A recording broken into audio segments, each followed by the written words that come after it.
ابن فنانة مغربية شهيرة يقتل عشيقته بطريقة بشعة داخل منزله. إليكم التفاصيل.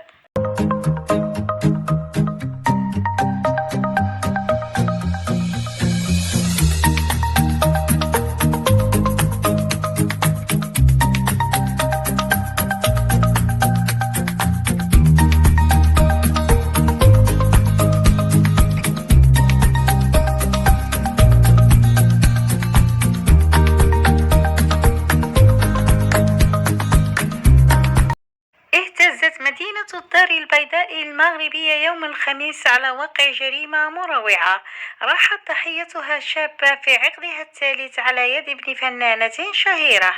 وبحسب ما تداولته وسائل إعلام مغربية، فقد أقدم ابن الفنانة الشهيرة بقتل شابة من مواليد 1982 بطريقة وحشية بعد علاقة حب جمعتهما منذ سنوات. وذكرت المصادر أن الضحية حاولت قطع علاقتها مع المتهم بعد معاناتها معه طيلة السنوات الماضية بسبب إدمانه على جميع أنواع المخدرات، وأنها رغم محاولاتها معه لكنه لم يتوقف عن تعاطيها، مما جعلها تقطع علاقتها به، وهو الأمر الذي لم يتقبله ابن الفنانة الشهيرة، وبقي يحاول معها بكل الطرق للرجوع إليها، فيما أصرت هي على قطع العلاقة. وأضافت المصادر أن يوم أمس الأربعاء بينما كانت الشابة في أحد صالونات الحلاقة بالحي المحمدي بمدينة الدار البيضاء أينما تقيم الضحية، تهجم عليها ابن الفنانة الشهيرة وأخذها بالقوة معه إلى منزله بنفس الحي وفق شهود عيان.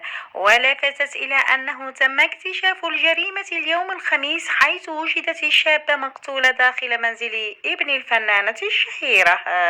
وأشارت المصادر ذاتها إلى وجود كدمات وعلامات ضرب على جثة الضحية، لا سيما على الرأس، مما يعني أن الضحية تعرضت لتعنيف جسدي قبل قتلها.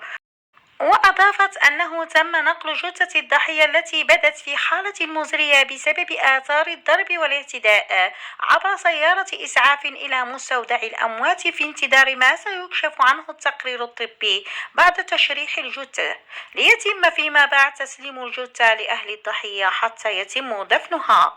ولفتت المصادر إلى هروب المتهم الرئيسي وهو ابن فنانة شهيرة مغربية من الزمن الجميل تؤدي الأغاني المغربية الرومانسية والقديمة، ويحبها كل المغاربة دون الإفصاح عن اسم هذه المغنية، في حين يعتقد الكثير من المغاربة أن الفنانة الشهيرة المقصودة بها هي عزيزة ملاك، بحكم أنها الوحيدة التي تقيم في حي المحمدي والتي تعتبر من فناني الزمن الجميل في المغرب.